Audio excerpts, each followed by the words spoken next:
نحمده ونصلي على رسوله الكريم اما بعد بسم اللہ الرحمن الرحیم۔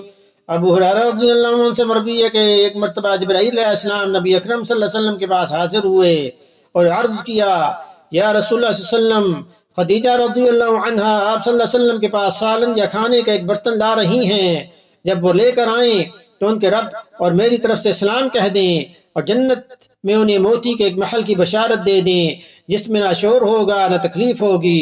بخاری شریف کی حدیث نمبر 3820 میں اس کو روایت کیا گیا ہے۔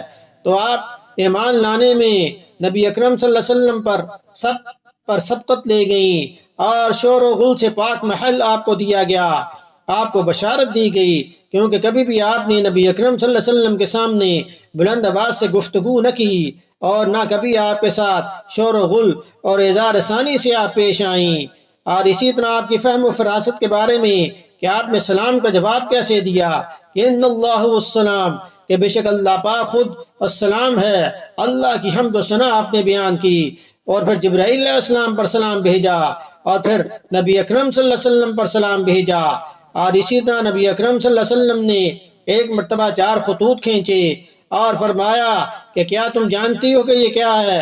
صحابہ کرام رضوان اللہ تعالی علیہم مجمعین نے عرض کیا کہ اللہ اس کا رسول بہتر جانتے ہیں۔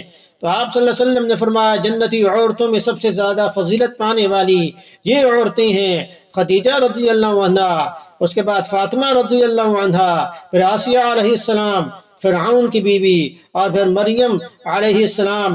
ان 4 عورتوں کے نام آپ نے گنوائے۔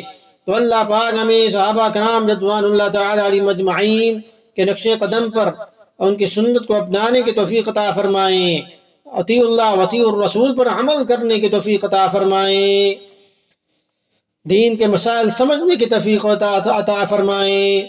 حدیث سننے کے بعد اسے شیئر بھی کریں تاکہ یہ آپ کے صدقہ جاریہ بن جائے۔ وما علینا الا البلاغ المبین۔